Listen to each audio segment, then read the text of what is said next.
going on, everybody? Isaac here with Civil Engineering Academy. Excited to be with you on another podcast episode. Today, we're going to talk about those that maybe didn't pass the Civil PE exam in 2021. Now what? And this could apply for anybody that's going to be taking the Civil PE exam in 2022 as well. But I really want to focus on those that have failed the exam in 2021, or they're getting their results and discovering that they have failed, and what we need to do to prepare for the exam in 2022 as we look ahead towards that. So it's going to be a good one. It's going to be a fun one. So let's get after it. All right, guys, the first thing I want to talk about is that, if you have found yourself getting results back in 21, and whether you got the results, you took the exam in October, you get the results in December, it usually makes for a great Christmas present, or it makes for a terrible one. And I've been in your shoes before, so I definitely understand that. I want to talk about the disappointment that comes with that, and kind of the sense of grieving that comes with that as well. I want to just impress upon you that it's okay to feel bad about this. You've spent a ton of money. You spent a ton of time. You've been trying to prepare for this for a very long time. You've treated it almost like a part-time job for 3 to 4 months. And now you have found yourself, with not a passing score and wondering what you're going to do looking ahead. So first thing I'm going to tell you is that it's okay to be disappointed. It's okay to kind of grieve over this and have the disappointment of failing kind of wash over you. That's totally fine. It's totally human, and it's okay to do. I've been in those shoes before, and I totally get it. The frustration of wasting so much money and time can be a real downer. So I get it. At the end of the day, though, we need to get back on the train and get back on the PE train and pass this thing. So give yourself time to grieve. And you can only control what you can control, right? Now that you haven't passed, or if you did pass, congratulations. If you found that you didn't pass, let's control what we can control and move forward.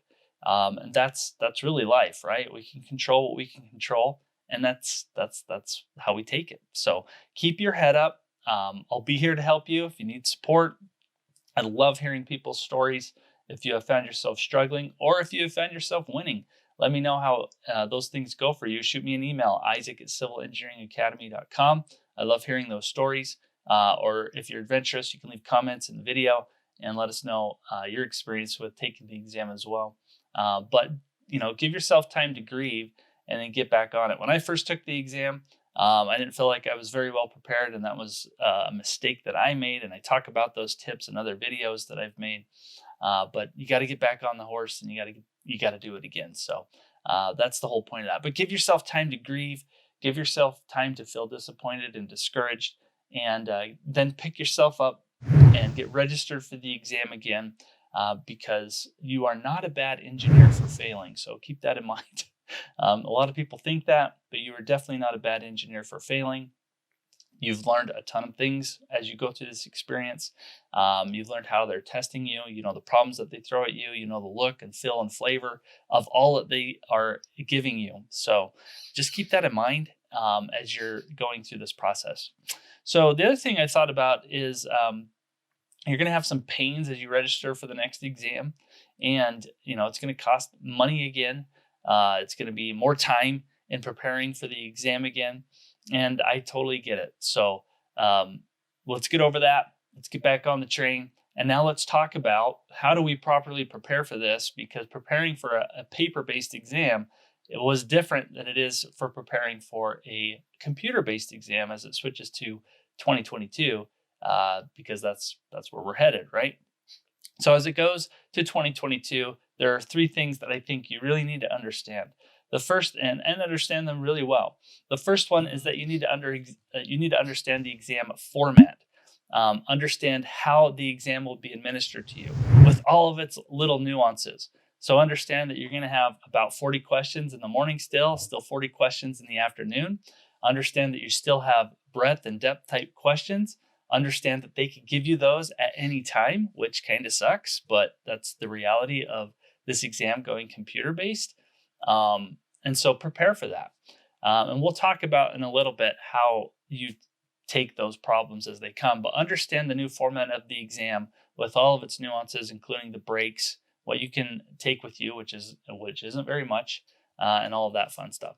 The second thing that you need to do is understand and get a copy of the P.E.reference handbook. This is going to be your new tool at your disposal that will be the only thing that you can bring with you. Actually, you can't even bring it with you. It'll be given to you as a PDF on the exam. So you need to understand that. Get a free copy at the NCES website. Start looking over it. Start studying from it. Know where equations are, know where graphs and tables are, and use it every day as you're practicing problems moving forward. Do I think that the old civil engineering reference manual that used to be the Bible when it came to study this is still valid? And I do think it is still valid. So I do think that what we've got here is probably additional resources at our disposal that we're going to need to become familiar with. And that's just the nature of the beast. The STERM is still valid, I think. And if you do want a copy, go grab one at our partner link at civilengineeringacademy.com/PPI. And you can go get a discount on that. School of PE also has a really good reference guide as well. If you want to check that out at civilengineeringacademy.com/SOPE. There's just a lot of other resources out there. So I think you still need stuff to study from, because that reference handbook is just going to be a list of equations and tables. It's not going to really teach you anything, but you do need to know what's in there, and you need to use it every day as you move forward. So a little bit less CERM for your paper-based, if you took the paper-based one, and more of the P.E.reference handbook. So definitely grab a copy of that if you haven't already. The third thing that I think that you need to do as you get prepared for this, and the third thing you need to understand, is that you need to beg, borrow, and I'm not going to say steal, but you need to get a copy of the depth codes that are required for your exam. And the reason for this, I shouldn't say the reason for this. You probably should have these already if you've taken the exam, but make sure that they are the additions that they are listing now in the spec. The other thing that you want to be aware of is that every depth section has its own codes now. There is not one particular depth section that doesn't have a depth code associated with it. Even the water resources. So hate to tell you guys taking water resources, but they have some codes associated with those now. So make sure you get a copy of those codes, understand what's in them, because they can pull from them at any time. Because those are the resources at your disposal. It's not going to be broken up anymore into a clear delineation of AM and PM. So keep that in mind as you're taking this exam. So let's talk about the exam format and really kind of a plan of attack that you might need to tackle this thing. As you're going from computer or paper-based to a computer-based exam, the thing that you need to do is formulate a plan of attack as you go through the exam. So how do you do this? The exam, like I said, is going to be, there's not a clear line of when the AM and PM type questions are thrown at you anymore. It's going to be whenever they want to throw them at you. So that kind of sucks, because in the past with the paper-based exam, you clearly understood that these were AM type questions and that they were going to be easier, and that these were PM type questions and they were going to be harder, and you kind of prepared for that mentally. But now they can throw at you questions in any mix and any format. And so how do you tackle that? And really the strategy is pretty much the same as it's always been. You're going to go through the exam as it's given to you and take those easiest problems first and blow through those as quickly as possible. And you'll notice that if they do give you depth questions that you can excel at, you're going to go through those as well. But if you find yourself struggling on a problem, or you're reading through it and you're like, this one's going to take me more time, go ahead and flag it, because you can flag the problems and come back to it after you've gone through the exam at least one time. And that way, you're giving yourself the best possible chance with time management, because time management is key with still passing this exam and getting through the exam quickly while knocking out as many problems as possible. So just keep that in mind as you're going through the exam, or as you're preparing for it, that there is probably a strategy still for taking this exam and being able to knock out those easier questions first, getting them all out of the way. Okay, one of the positives about this exam going computer-based is that you'll have more opportunities to take it within a year. Now, I give you a word of warning on that though, because some people are thinking, man, I can just fail this thing over and over and over again. And that's not true. So the word of warning here is that you need to check with your individual state's requirements for how many times you can take this exam or be a repeat taker without additional requirements. So if you have found yourself failing the exam in 21, or you've been a multiple time feller, that's okay. But understand what your state's requirements are is key to be able to take the exam again. Some states require that after 3 attempts that you actually take a course or something that proves that you've gained more education and have further implemented things so that you can do a better job this time. Some states require after so many times that you actually go get 30 additional credit hours, which is equivalent to basically a master's degree. So you really need to understand your own state's requirements. I've been applying for different states for the license for the PE in Colorado, Nevada, and Oregon, and every state has slightly different requirements for those things. And I'm here in Utah, and they have their own requirements too. So make sure, don't think that because I can take the exam more times in a year that I don't need to do anything and just keep going.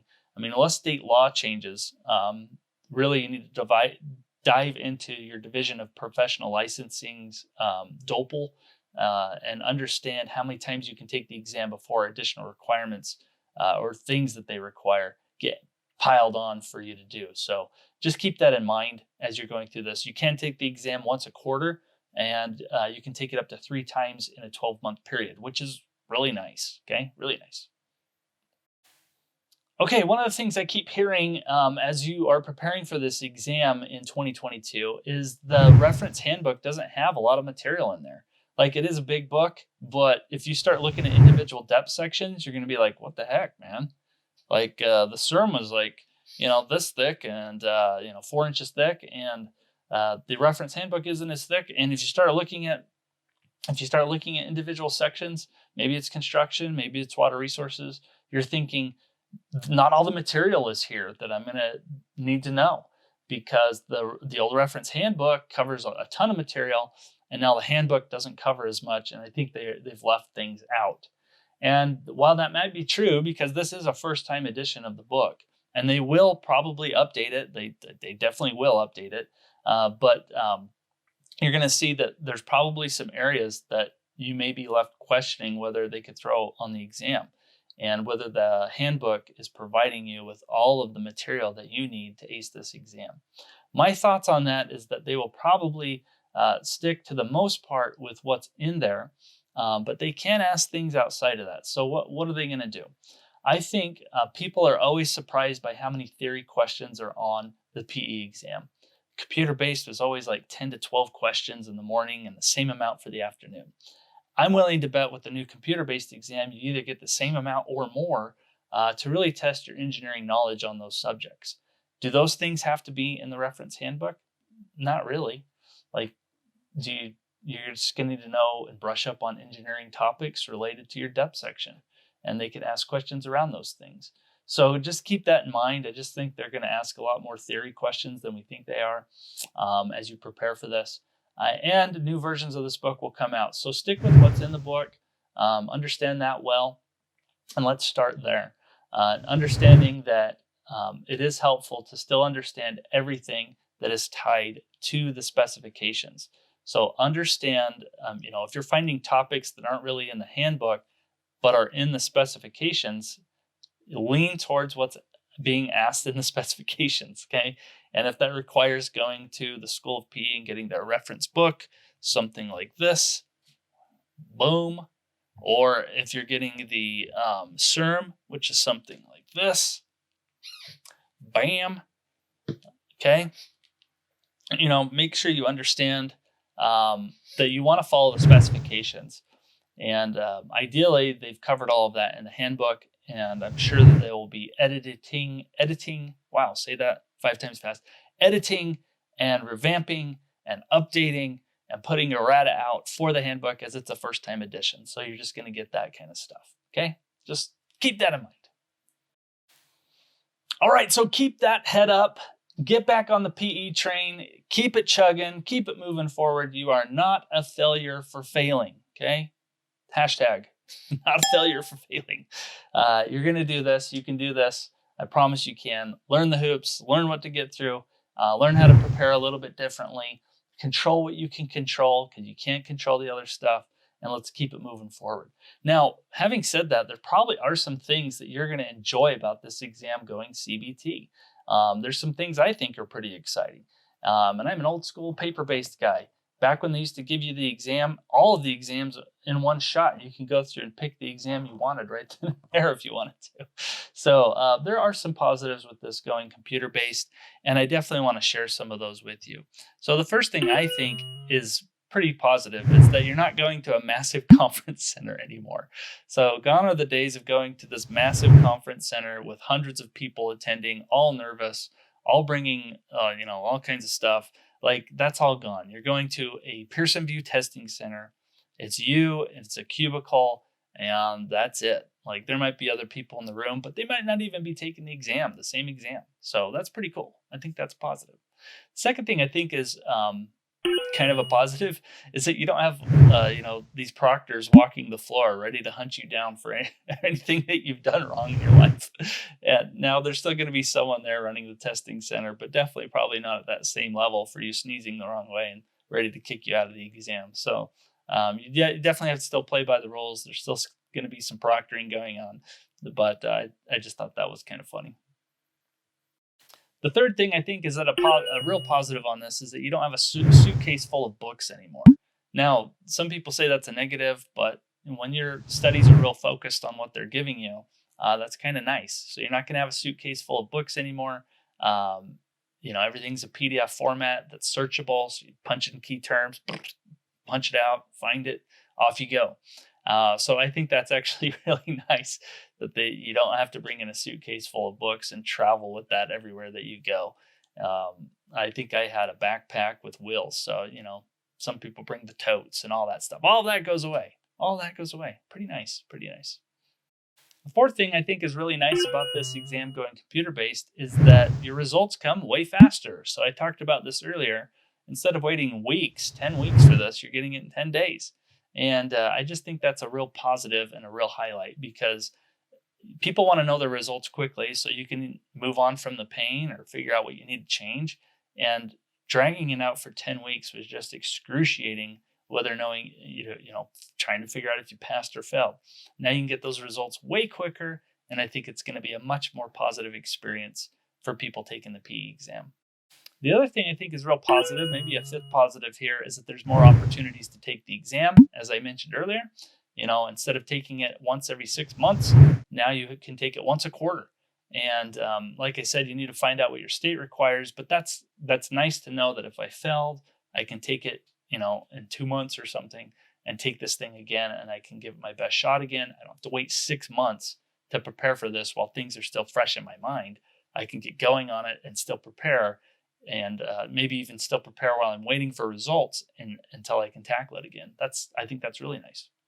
And the last thing I think that you might enjoy about this exam that ties into these massive conference centers is that the proximity of where the testing center is going to be much closer to you. And so you go find a Pearson VUE testing center and you'll find out that it's pretty close to you, which is nice. You're not having to travel, hours and hours. You're not having to travel to other states. All of these things are really closely around you. And, that's kind of a nice thing. So there are some positives as this goes computer-based testing. Hopefully this was helpful to you. If you have found yourself with a failing score in 2021, or you're just preparing for the 2022 exams, keep your head up. If you need, like I said, someone to talk to about anything that you're going through, I love getting emails, talking to people, whether they passed or failed, and even when they've used our resources or not, to help them out on this journey. It's always been a fun thing for me to hear and participate in, because I'm here for you. I'm here for you guys. Okay. Anyway, with that, hopefully this helped you out. It was enjoyable to make, and I hope you enjoyed it as well. So with that, we'll see you in the next one. Bye.